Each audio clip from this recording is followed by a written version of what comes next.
Ya está con nosotros Pedro Grados Smith para su comentario económico a propósito de los fondos de pensiones de las AFP. ¿Tú sabes cuánto te queda en el fondo de tu pensión o no, Patricia? No, me dan nervios, mira. A mí también, me he olvidado la clave. Pedro, cuéntanos al respecto. ¿Qué tal? Buenos días, bienvenido. Patricia, buenos días, Jaime. Sí, a ver, efectivamente, por los retiros anteriores, aproximadamente 2 millones de personas han quedado fuera del sistema, es decir, tienen 0 recursos. Y hay más de 5 millones, casi 6 millones de personas que cuentan con recursos.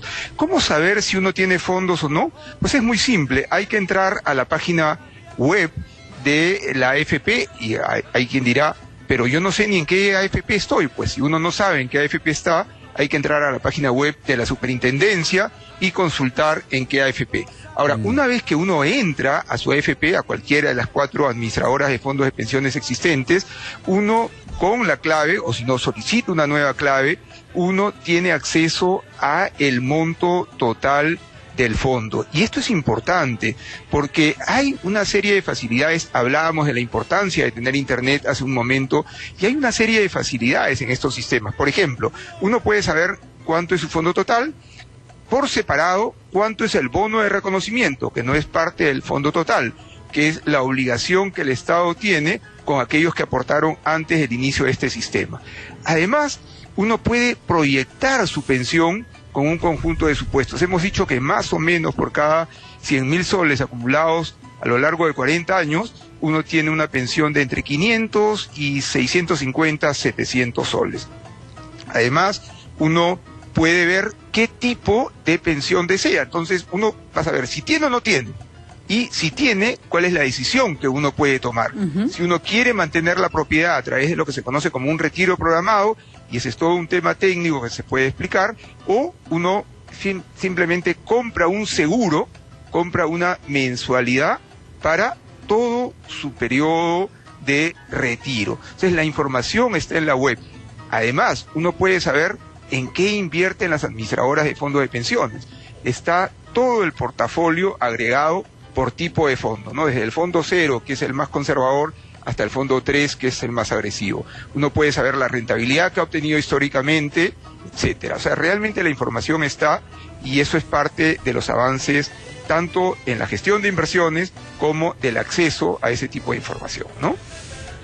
¿Y tú crees que uno debería buscar asesoría, Pedro? Porque también es difícil ver tu fondo y qué va a pasar a futuro si sacas dinero, ¿no es cierto? ¿Quién te puede asesorar? ¿La AFP, por ejemplo, te debería poner a alguien a disposición para que tú pudieras preguntarle, oye, tengo tanto, ¿qué va a pasar con mi fondo si retiro tanto? O perdóname, para agregar allí, ¿cuánto tienes en el fondo y eso cuánto te va a dar de pensión? Así es.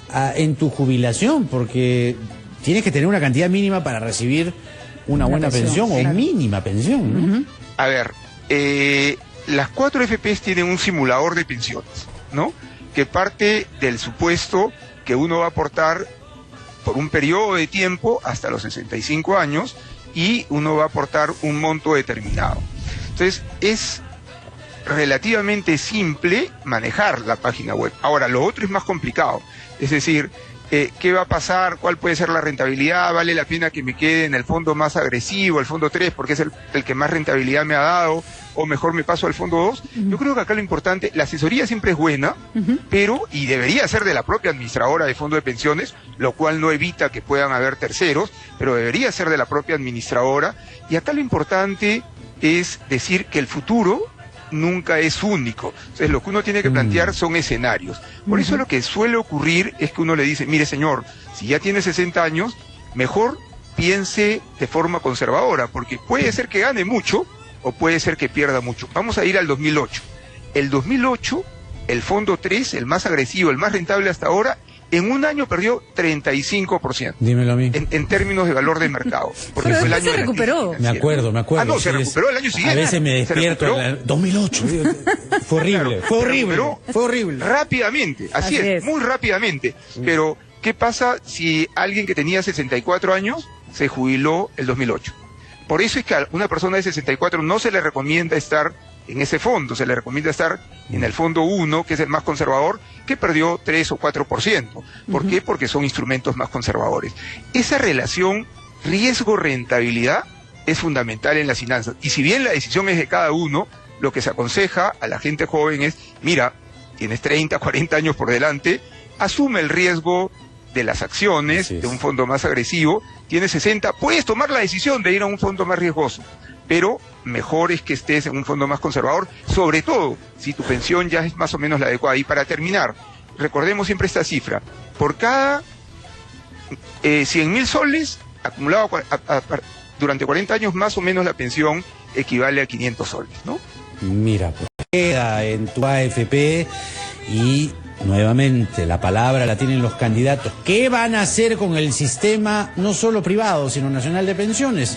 Esperamos respuestas.